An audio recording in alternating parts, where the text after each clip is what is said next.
Right, so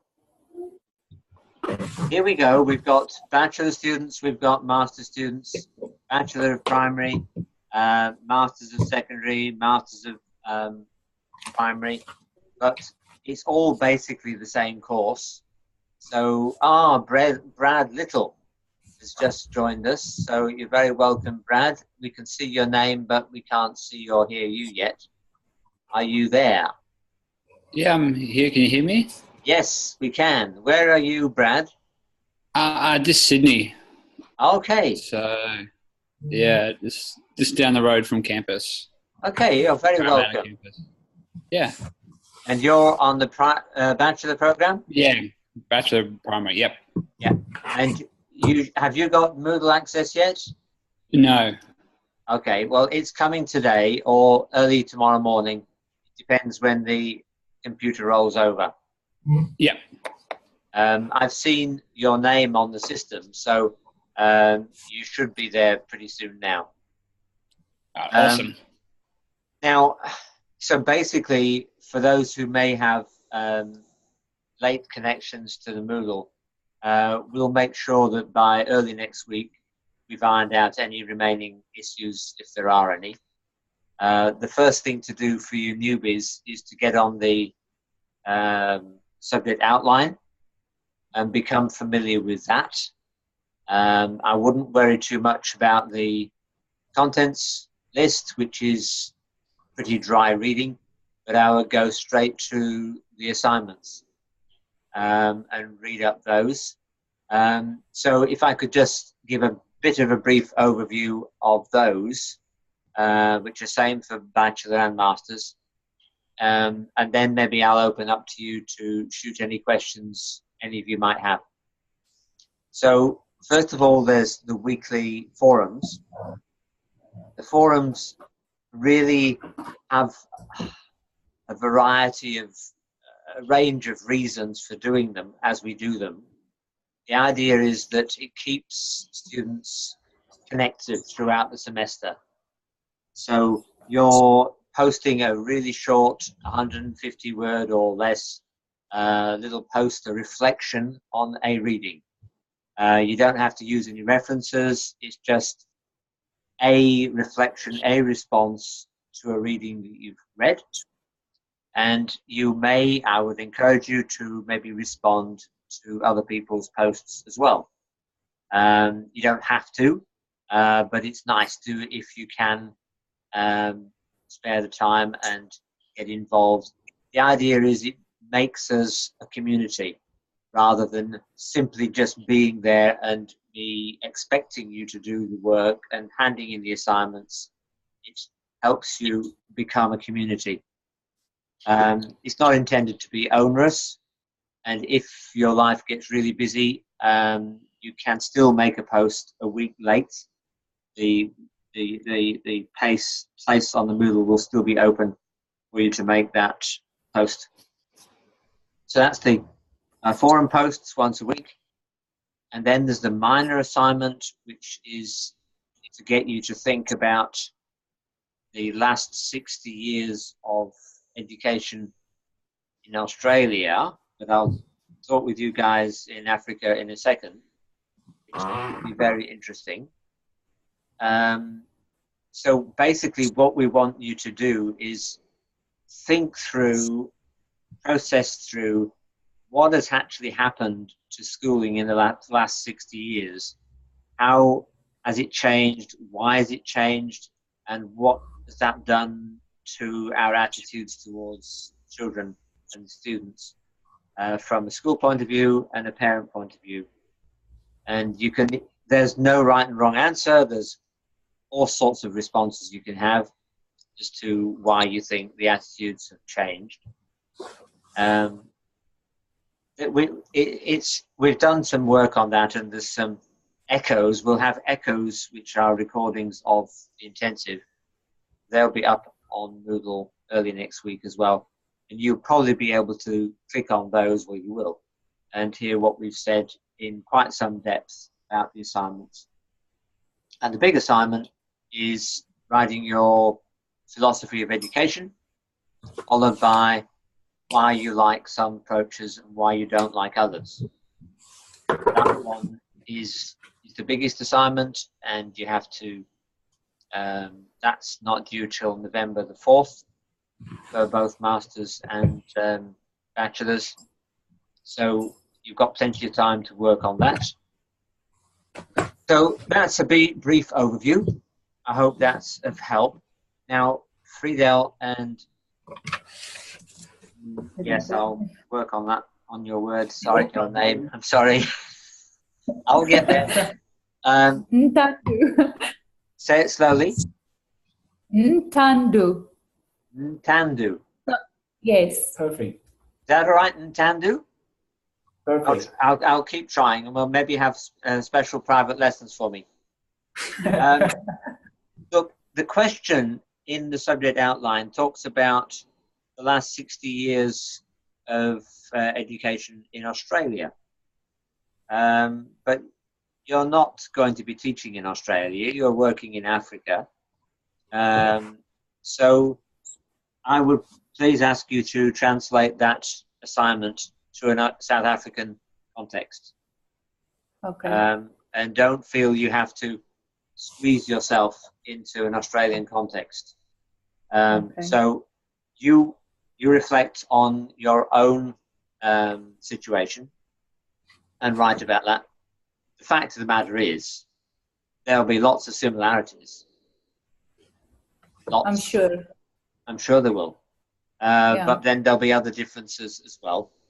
I mean, obviously the most striking difference will be the mixing of the races, I guess, if it happens. I mean, it's happening on our screen, but is it happening in schools? Big deal. And like, when did it happen, and how has it happened? And the attitudes of parents and teachers to children will be absolutely fascinating. Looking forward to it. Thank you. Okay, look, enough prattling on from me. Just go for it. If the time lag in the sound gets awkward, then just get used to waving, and then we will shut up and listen to whoever's waving most. So go ahead with, and Hayley and Brad, if you want to ask particular questions, then obviously you'll have to unmute your camera so we can see you waving. Anyway, who's first? Go for it.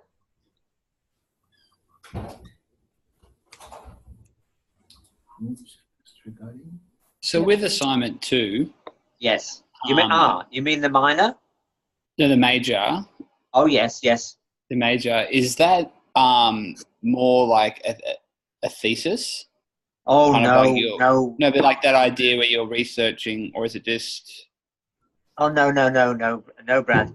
It's an essay. Yeah. The first part is, if you like, a personal philosophy statement. Oh, okay. Yep. Which literally shouldn't be more than a page. I mean, if you keep going to a page and a half, I'm not going to be too upset, but I don't want you to make it a long piece. Yes. First part should be short and concise and precise and all about you, your philosophy, and you're not trying to pretend you're somebody else. You're trying to reflect yourself and what you think about how you're going to teach.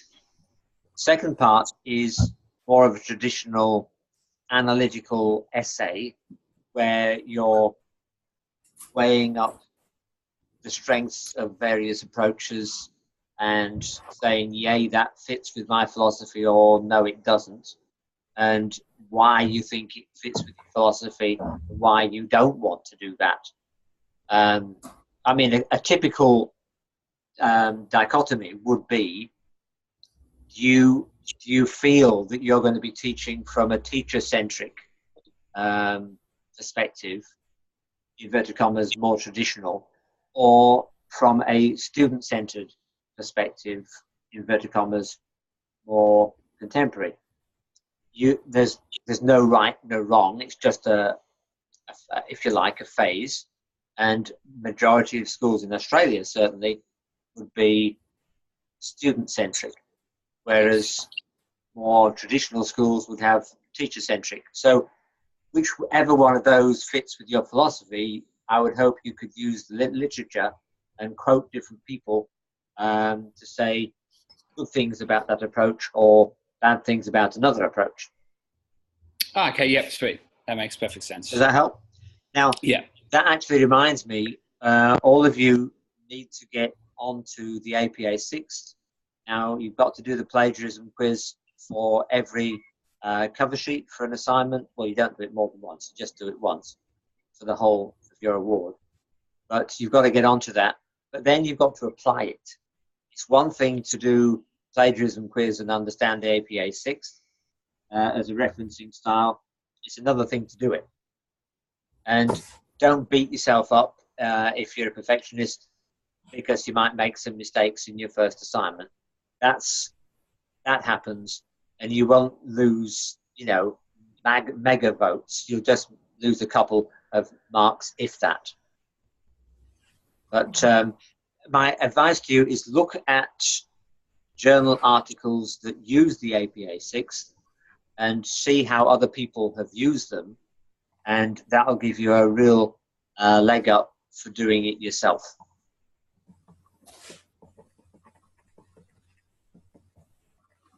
So, Brad, I hope that helps a bit. Yeah, that's very helpful. Thank you. No worries. And Hayley, you've got to turn your mic on. Hey, sorry, just a question. Yeah. I was a little confused with the learning guide as it had the first, not the readings thing, but the first minor essay as the week 4. But does that mean it's due August or September? No. Thank you so much for raising that, Hayley. The subject outlines do have the week 4 or week 6 or week 10 in the subject outlines. That's very true. We don't take any notice of them at all. Okay. When the Moodle is sorted for you, it gives the specified date, and that's what you use. Where will the date be? The minor assignment from memory is actually going to be due in August, quite soon. The week 4. Oh, I don't know. I don't translate. Because we started now, which is nothing to do with the college's weeks. I take no notice of weeks at all. So okay, great. I just wanted to know the date. When you get on to Moodle, you will see the dates on every assignment. Okay, great. That's fine. So just hang for a couple of days and you'll be fine. Sure. I have another assignment due that week to finish my prior studies, so I wanted to make sure that I could get both done. Understood. Yeah, that'll be fine. The reason those weeks are in is because that's the document that went to accreditation to be accredited. We just had to do that for them. We have our own timetable for education. Jim, the Moodle says the 9th of September. Okay. There you go. Thank you. I was wrong. Thank you for that, Fiona.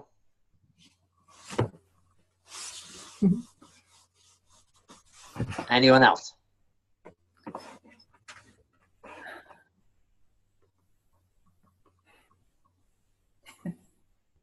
Okay. Oh, answered all your questions. Maybe it's been a big week. Congratulations. I'm sure we'll have more later on. Yeah, I know you will. Yeah, we don't have to force ourselves to talk for half an hour. Sorry, Jim, I have actually got a question. Sorry. Go for it, Fiona. So with the Zoom, like the video resources that are listed on the Moodle page, there are like I haven't actually viewed lots of them, but there's a lot from 2017. Am I meant to be spending my time watching those? Very good question. Thank you. No. Okay. On Moodle, there's, for those who've got it, you'll see practically a whole page of links to Echo recordings with less than helpful titles. Really doesn't help you at all. I'm going to go through those in the next day or two. Okay. and weed them out. What Okay. we've done this week, we've actually recorded the sessions quite in a systematic way. Hayley may disagree because she's been there for some of them, but I think they're good. And we've got an index for every one of them. Okay. And so early next week, this They year's, were or fine. this time's will be put up, and they'll have titles. Okay, So sure. you can say, oh, that was the session when we talked about the minor. That was the Okay. session when we talked about the major. That was when we did PowerPoint 3. That was when we did Yeah. PowerPoint 4. Sure. So Sure. so most of those other ones will disappear. Okay, great. No worries. Thank you. Okay. Now, look, I'm going to ask, if you're not asking me questions, I'm going to ask Friedel and, yeah. Give me another lesson. Come on. Ndando. Ndando. Ndando with a T. Ndanto. No, the T before the D. Oh. Ndando. No. No, I have a private lesson. I don't want to embarrass myself too much. But tell us a little bit about your situation in Africa. Okay, we are currently at a Christian school in Brits, South Africa, and we are trying to be more Christ-centered and more project-orientated, because like the history and the things I teach the children is so outdated, and the knowledge is so outdated that it's really not very helpful. Our grade 12 students will graduate with a certificate that is of no value whatsoever. And they've got no life skills really. It's just a bit of knowledge that they learned, and they learned how to give it back into standardized tests. So we are trying to change the way of education in our school, in our country. More project, more skills, life skills and entrepreneurship, eventually to critical thinking and problem solving, to teach children to have those skills. Wow. It is important to us, yeah. And how many children in the school? Our school is from creche, 4 years old, until grade 12. We are about 620. So it's not huge, but it's big enough to make a difference. Yeah. And how big is the town that you're in? The town is not as big, but there's a lot of like villages around the town, which makes it in the population a couple of thousand. Okay. Yeah. And is the education in English? Our school, yes. We have, I think it's about how many? 13 languages in South Africa, different languages that the people speak.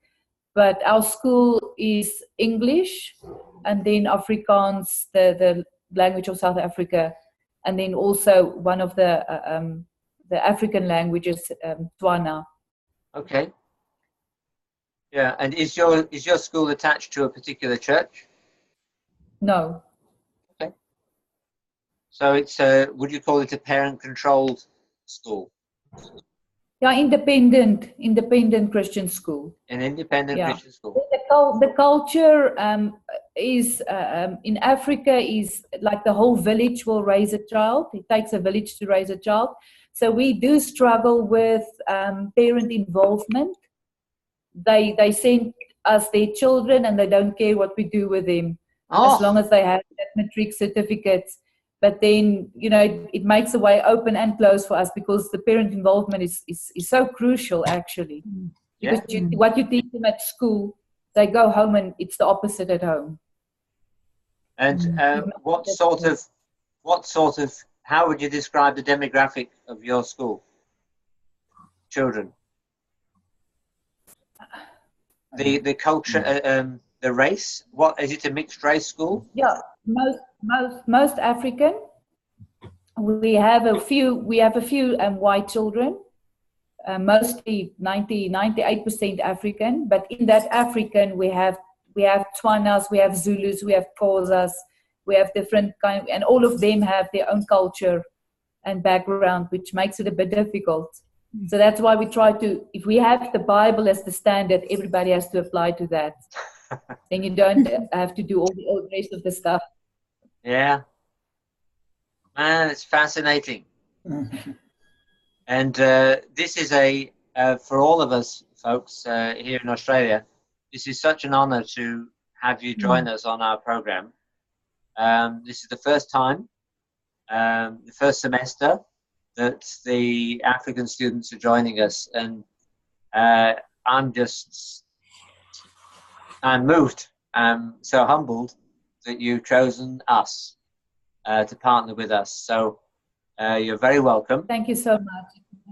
And I trust it's going to be a long and very fruitful harmony together. Okay? Thank you. So do we. Yeah. Well, look, are there any other questions, folks, or we might begin to wrap this up? And let me underline a few things, if I may. Communication, communication, and communication. It's absolutely vital that we communicate well with each other, and if it's not just this subject, in your other subjects as well. And this is the policy, I would say. First thought should be communicate with the news forum on your relevant subject. Make sure that's the place, because if you've got a question, the chances are somebody else will have to. So put your question on the news forum. If the question is really rather personal, it's about, say, health or family situation, then obviously that's not relevant to the news forum, then write an email. Now, what we want to do is ensure that the welcome paragraph on each Moodle has the lecturer's name at the bottom, and that will be in orange, and that means it's a hot link to their email address. So you click on their name and you will get an email automatically filled in, and off you go. You write your email to the lecturer. If the lecturer sits on your message for 3 or 4 days, that's not good. In which case, send an email to your relevant program director, me for the masters, Stephen Brinton for the bachelors, and we will then chase up the relevant lecturer. And if it's us, then we chase ourselves up. And we don't want you to, we don't mind you politely encouraging us to respond, because sometimes we get rather full and we have to try and catch up with our messages. The last thing is, on the bottom right-hand corner of Moodle, there's a thing called messages. Please don't touch it. Don't want you touching messages. It's not searchable, and if I go on there and it comes through as an email and I hit reply, it says don't reply. So it's not a very useful tool. If you want to, you can use the social forum as well, but lecturers won't be responding to that. That's between you students if you wish to use that system. Okay, now this session is about to expire. Any last questions? Over to you, and then I'll be signing off.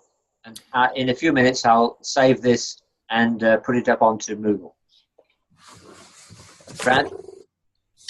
No, it's good. I'll have to look over the learning guide, as I haven't seen that yet. So Okay. We'll make sure you get that. And as I say, if by Wednesday of next week, everybody's not squeaky up to date, then we really will have a job on our hands. But we've got it sorted. It will be sorted. Yeah. So welcome everybody, and Thanks, God bless. and we will be in touch.